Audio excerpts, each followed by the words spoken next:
Mire, señor Maya, señora Sporrín, yo tuve el placer de asistir a la sesión del Pleno del Parlamento del 22 de mayo de 1986, en el que se debatió y votó el dictamen aprobado por la Comisión de Régimen Foral en relación con el proyecto de ley foral sobre el uso del escudo, la bandera y el himno de Navarra y de las enmiendas mantenidas, que fue la primera ley que se aprobó sobre los símbolos de Navarra.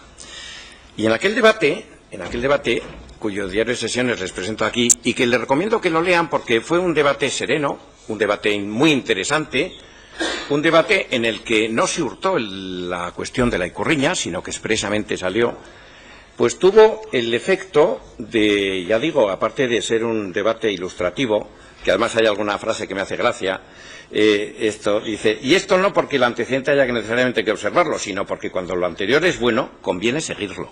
Esto lo dijo el señor Zubiao, al cual recordarán ustedes y yo también con mucho cariño. Pues bien, fruto de aquel debate fue la Ley Foral 7/1986 de 28 de mayo, reguladora de los símbolos de Navarra.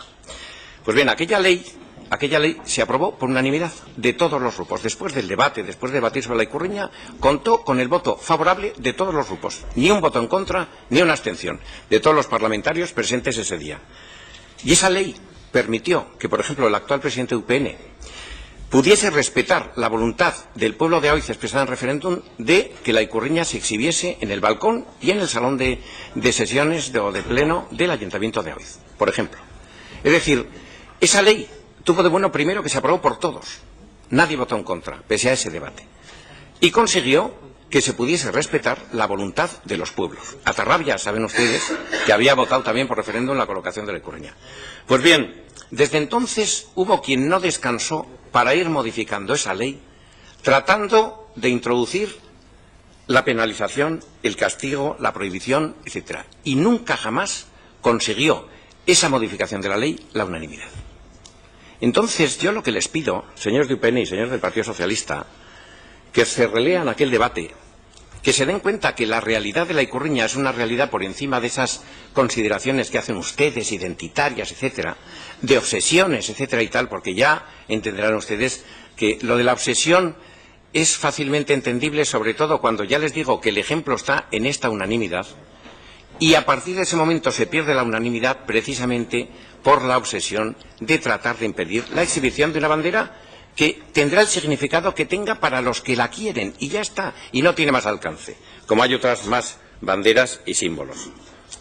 Por lo tanto, ya digo, yo creo que esta propuesta de declaración que hacen ustedes sigue manteniendo ese criterio que desgraciadamente han mantenido últimamente el UPN y el Partido Socialista de tratar de prohibir, de castigar, de penalizar la voluntad expresada por los ciudadanos o por sus instituciones.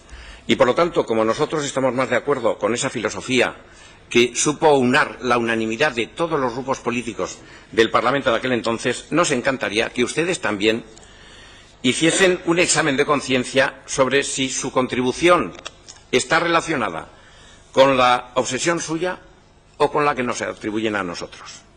Nosotros participamos en aquella ley, ustedes también, y se aprobó por unanimidad. A partir de entonces han sido ustedes los instigadores de las modificaciones que nunca han conseguido la unanimidad en esta tierra. Y sin embargo la ikurriña sigue estando presente. Y esa presencia es lo que les desmiente a ustedes todas las consideraciones que acaba usted de hacer, porque la ikurriña no contrapone navarros contra navarros.